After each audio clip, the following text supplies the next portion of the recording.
ദശരഥ പുത്രനാം ശ്രീരാമനാരായണ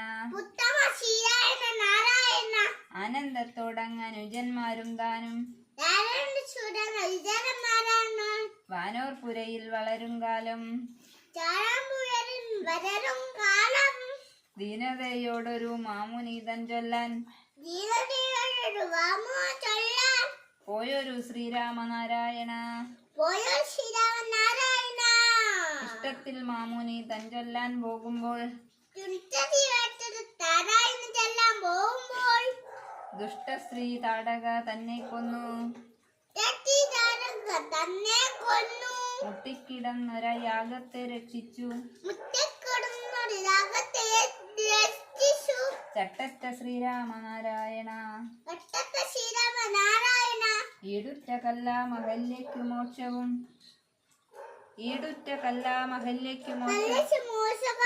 താനേ കൊടുത്തു മിഥുലഭൂക്കും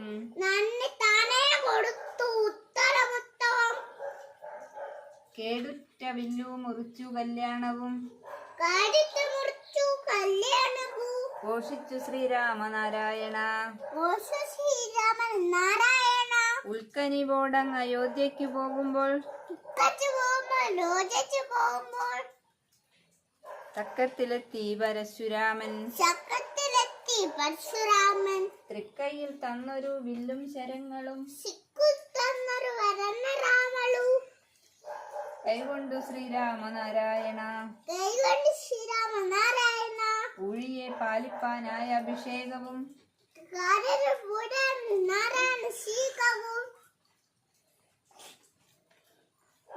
പാരാതെ ചെയ്യാൻ തുടങ്ങും നേരം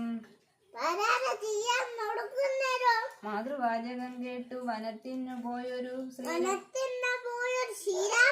ശ്രീരാമനാരായണ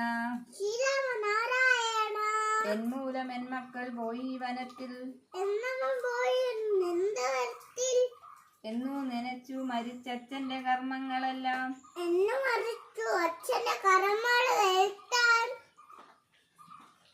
വനത്തിൽ കഴിച്ചുടൻ നിർമ്മലൻ ശ്രീരാമനാരായണ ഏൽപ്പാൻ അവകാശമുണ്ടാക്കി ലക്ഷ്മണൻ ശൂർപ്പണഖ മുലമുർന്ന ശേഷം താൽപര്യത്തോടെ വന്ന ഗരാതിയെ തോൽപ്പിച്ചു ശ്രീരാമനാരായണ. രണ്ടരക്കാലം സീതയാം ചൊവ്വയ്ക്കു വന്നൊരസുരവീരൻ പയ്യവേ പോകുമ്പോൾ സുഗ്രീവ സൗഖ്യവും ചെയ്തൊരു ശ്രീരാമനാരായണ.